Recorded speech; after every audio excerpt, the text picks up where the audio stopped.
Kung good vibes ang hanap mo, dito ka na sa sigurado! Mula sa mga istoryang nagbibigay ng inspirasyon hanggang sa mga kwentong may dalang solusyon.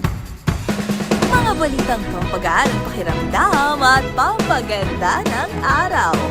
Hindi lang basta good news, kundi the better news.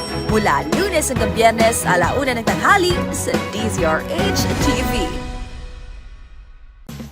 Magandang araw Pilipinas! Nasa ang sulok ka man ng bansa, kasama ka sa aming misyon, ang ibahagi ang good news. Sa programang hindi lang basta balita ang hatid, kundi mga kwentong puno ng pag-asa, inspirasyon at mahalagang kaalaman. Live tayo sa DZRH TV Facebook, YouTube at DZRH News website. Ako po, si Rovic Manuel at ito ang The Better News. Una sa Pilipinas, una sa Pilipino. Sa ating The Better News ngayong araw, libreng UACR test, inilunsad para sa early detection ng chronic kidney disease. Single operator contract para sa pagpapatakbo ng LRT1 at MRT3, sinisilip ng DOTR. Unveiling na pinakabagong Airbus ng PAL, pinangunahan ni Pangulong Bongbong Marcos Jr. 100% tax relief, ipinagkaloob ng Marikina City sa mga sari-sari store at karinderya ngayong taong 2026. Park para sa mga senior citizen at pets, nakatakdang itayo sa Pandacan, Maynila. DZRH pasok sa top 10 most trusted media outlets ayon sa isang survey. Sports facility sa buong Pilipinas, planong i-upgrade ng Philippine Sports Commission. At Joseph Marco, nais patanan ng papakain ng stray cat at pinusuan online. Para sa ating unang The Better News ngayong araw, naglunsad ng libreng urine albumin to creatinine ratio o UACR test ang isang kilalang local drugstore sa Pilipinas. Sa ilan nitong branches sa Greater Metro Manila, katuwang ang AstraZeneca at Diabetes Philippines. Layunin nitong i-promote ang early detection sa lumalalang kaso pa rin ng mga Pilipinong tinatamaan ng chronic kidney disease o CKD. Ang mga detalye aking eksklusibong tinutukan. Dahil sa patuloy na pagtaas pa rin ng kaso ng mga Pilipinong nadadiagnose na mayroong chronic kidney disease o CKD, partikular na dahil sa diabetes, ilang healthcare advocates ang nagsama-sama sa panawagan ng early screening para dito. Kaya naman kasabay ng pagre-renew ng partnership ng pharmaceutical company na AstraZeneca sa Mercury Drugs at Diabetes Philippines, naglunsad ang mga ito ng libreng urine albumin to creatinine ratio o UACR test. Sa ating eksklusibong panayam kay Dr. Cyril Tolosa, ang Medical Affairs Director ng AstraZeneca Philippines, isa umano sa layunin na programa na ito ay upang mas maagang ma-detect ang kidney disease sa pamamagitan ng early screening. And our goal is to be able to detect early kidney disease. Because the earlier that you detect it, the better yung chance for patients to prolong yung life of their kidney. So the problem with kidney disease is that this is asymptomatic. So patients don't know they have kidney disease until it's too late already. Paliwanag naman ni Dr. Reynaldo Rosales, ang treasurer ng Diabetes Philippines, karaniwan na walang sintomas ang CKD at maaaring makita na lamang kung kailan late stage na at kung kaya napakahalaga umano ng lifestyle at diet changes para ma-delay o maiwasan ang paglala ng sakit.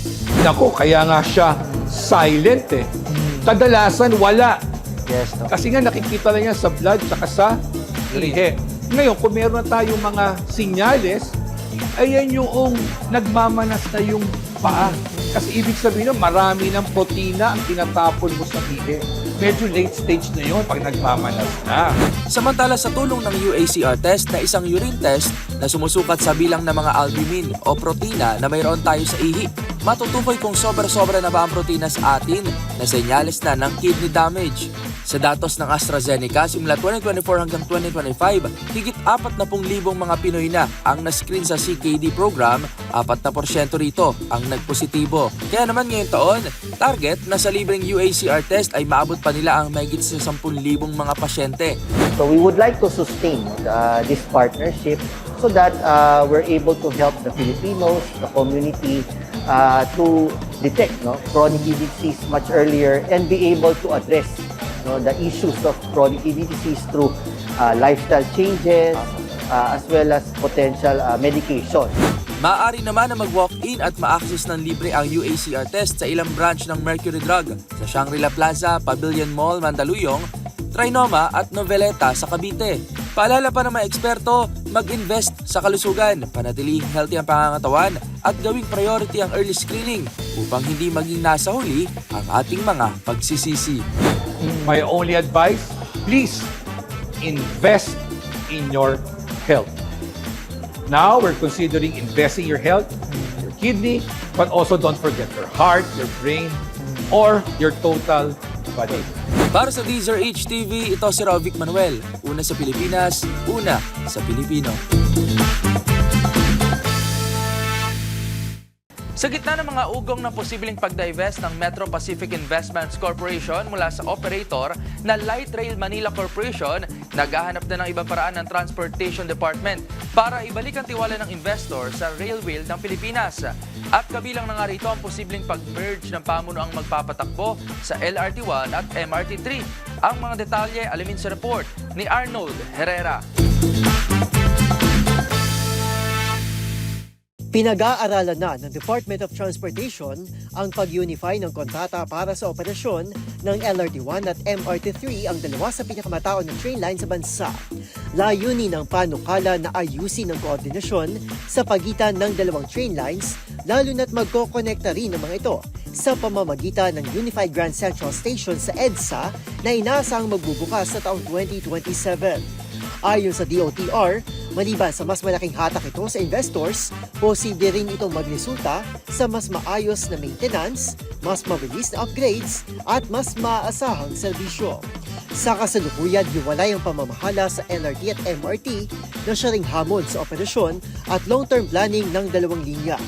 Sa oras na may sa katuparan, inaasahan na mas magiging smooth ang biyahe at mas maayos ang paglilipat-lipat sa mga linya. O maasa naman ang ahensya na magsisilbi itong daan para maipakita sa investors na hindi nila ikakalugi ang pagsabak sa Philippine railway business. Para sa Deezer HTV, ito si Arnold Herrera. Una sa Pilipinas, una sa Pilipino. Pinangunahan ni Pangulong Bongbong Marcos Jr. ang unveiling ng pinakabagong Airbus A350-1000 ng Philippine Airlines na siyang kauna-unahan sa Southeast Asia at ika-10 naman sa buong mundo. Ang mga detalye ihahatid ni James Galange.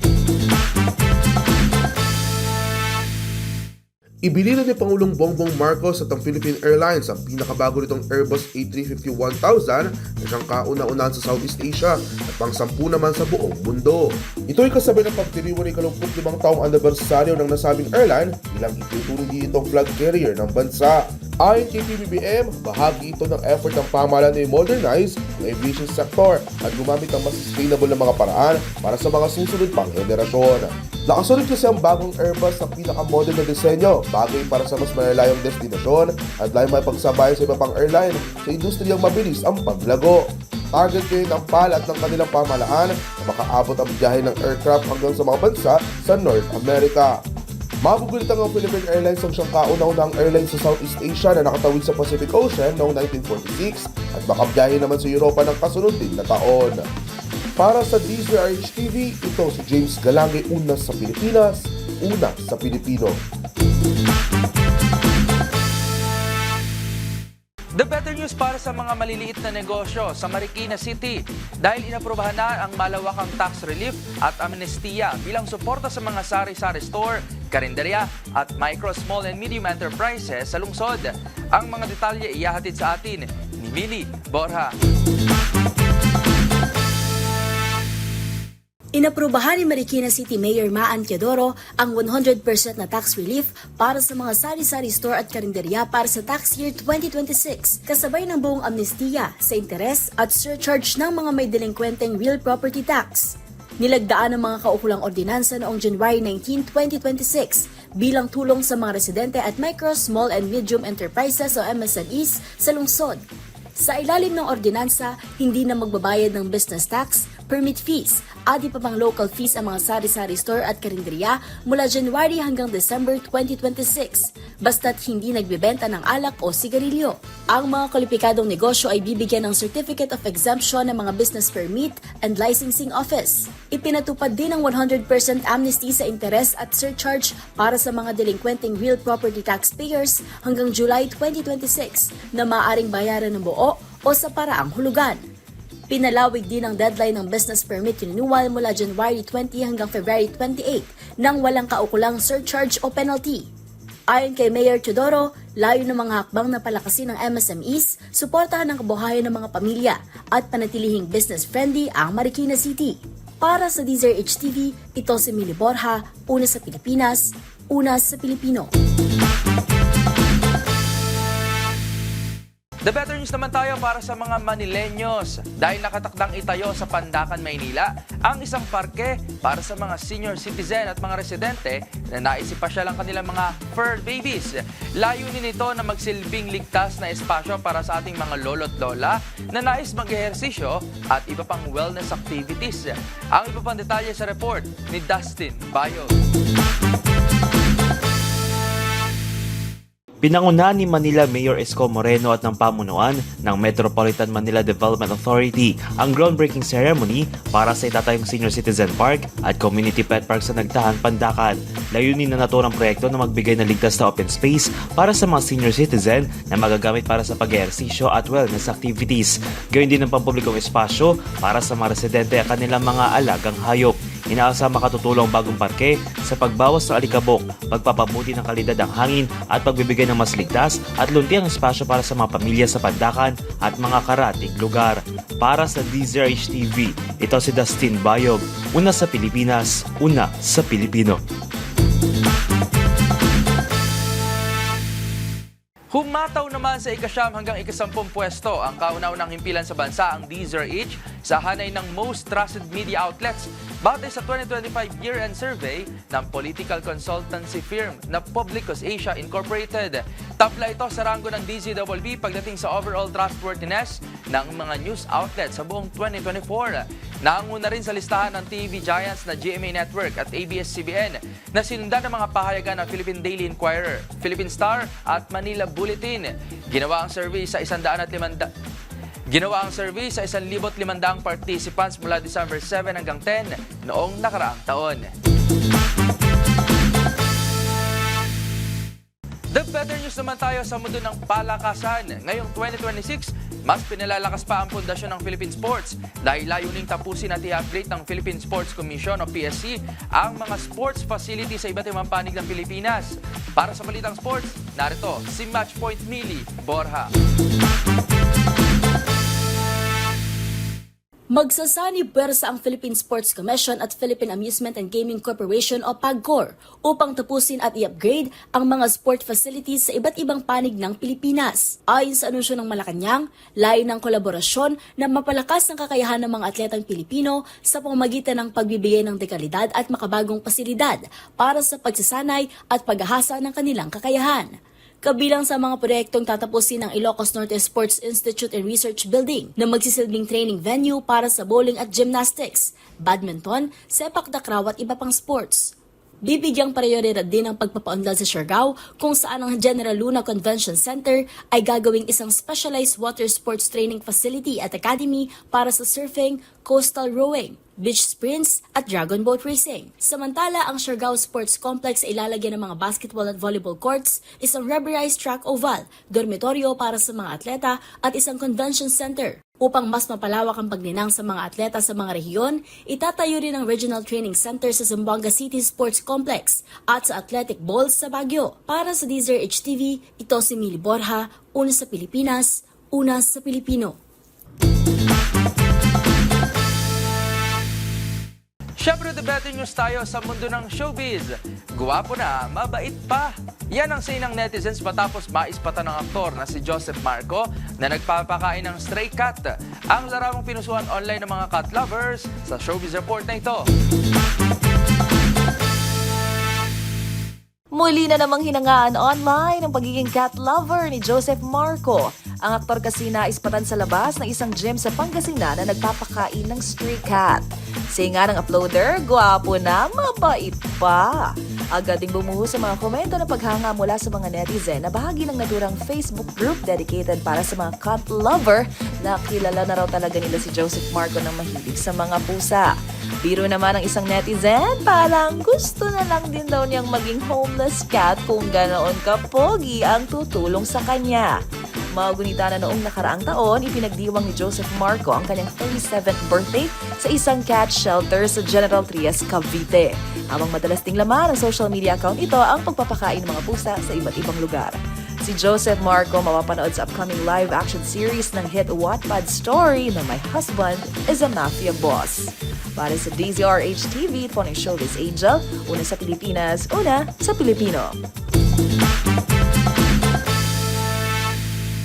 At dyan na po nagtatapos ang aming paghahatid ng mga balitang siguradong pampagaan ang pakiramdam, pampaganda ng araw at pampasigla ng inyong buhay. Magsama-sama muli tayo bukas para sa panibagong hanay ng mga kwentong hindi lang basta good news, kundi the better news. Para naman sa ating mga viewers online, huwag kalilimutang mag-comment ng inyong feel-good stories sapagkat ang maliit na kwento ngayon maaaring maging malaking inspirasyon bukas. Ito ang The Better News. Ako po si Rovic Manuel ng DZRH TV, una sa Pilipinas, una sa Pilipino.